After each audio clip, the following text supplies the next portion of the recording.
Okay, so our film is called Cat and Mouse, and our unique selling point is who will make it out alive. We chose this as the terms cat and mouse refer to the characters and the roles they play in our film. The slogan we've chosen adds to the mystery and suspense of the thriller genre, and to outline the plot of our opening title sequence, we've devised a synopsis. Right, so basically what happens is after this woman named Julie is cheating on her boyfriend Kyle, she breaks up with him, and then Kyle kind of kidnaps her and brings her back to his house, but she doesn't know who he is, and so he's wearing this mask the entire time, just like a cat mask, full title. And while that's happening, the police are also trying to search for Julie as she's been reported missing, while Kyle's kind of like psychologically torturing her. My character is Julie, and like he said, the character cheated on Kyle, so now he's up to like get revenge at her, and she's got a new boyfriend, so he's into like targeting as well, but doesn't actually like come in contact with him. My character is Kyle.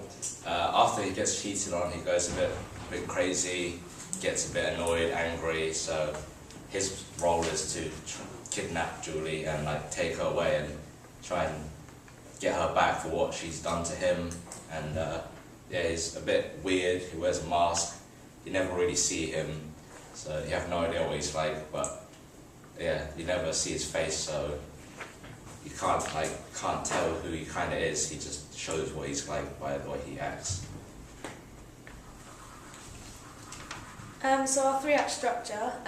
First, the victim is followed by Kyle, which Julie's followed by Kyle, and then is kidnapped by him. But in our opening title sequence, all you see is the bit where he's following her. You don't see anything else. But in the middle, the victim will be tied up in an empty house, and he wears a mask, so she doesn't know who he is, but if we would read the synopsis, we'd know that it's her ex-boyfriend, but to viewers and her, they don't know who he is.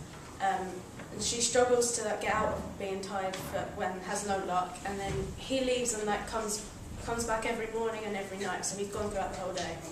And in the meantime, she's trying to find things to defend herself in case something happens. Towards the end, the police discover that she's missing, and they discover where she is as well, and they attempt to break in, but then they realise that he's armed, so they have to just guard the house, really. And then Kyle obviously gets really scared that he's going to get arrested, so he threatens to kill Julie, but the police have no option but to break in the house. And Julie grabs an ornament that she found before and uses it to kill him. We have different locations. The 4 pictures on the left are just like ordinary places, like everyday life. We're taking pictures and stuff in the restaurant of like Julie and her new boyfriend. And then on the right is like an alleyway, and that's where the third actor will come in, which Annabelle is.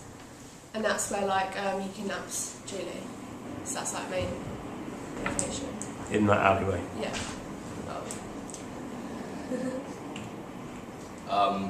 The props, there are 3 main props. His mask, which kind of tells you guys who he is, what he's like. We have the sticky notes and the pictures. As he kind of stalks her, he takes pictures of her, and each picture is in a different place, and the fact that in every picture her new boyfriend's face is just out of it, so shows that he's only focused on her, and he has loads and loads of photos of her and him, which tells you guys that he's obsessed with her. He can't get over the fact that she's left him, and he just follows her everywhere.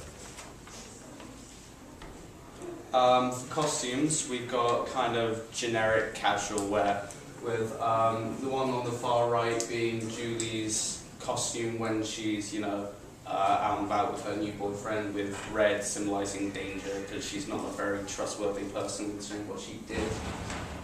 Then there, just to the left of that, there's the black costume that Kyle will be wearing to, of course, kind of blend in with the night to be, you know, less visible when it comes down to it. And then the white is what Julie wears when she's coming back from the train station back to her house.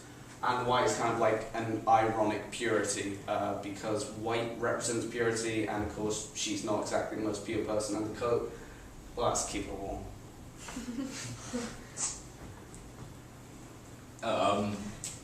We've got the idea of the mask from a movie called The Purge, and with that movie, you never really see the people behind the mask, you just know that they're out to get a specific person, which is kind of like Kyle wearing the mask. You never see his face, and he's out to kill Julie, just like in The Purge where they're out to kill the family. Then for your next, we got the idea of the photos being on the wall, because as you can see from the picture, there is a moment where they start like scribbling out the photos and like their pins on. Ooh. And then we got the idea from Nicole, because it's basically a man stalking two girls. So we just got the idea from there and how he follows her, and you don't like see it's him in the actual shopping centre or anything. So that's where we got the idea to like hide his identity. Okay, so our marketing techniques, we're going to do it the usual way through social media, because that's the most powerful source, we thought. So Facebook, Twitter, YouTube. And we're going to put posters around the town, so it will just be a poster of maybe the mask, and that will just be quite powerful because that will be mysterious. And we would try to get an advert on the TV of the trailer.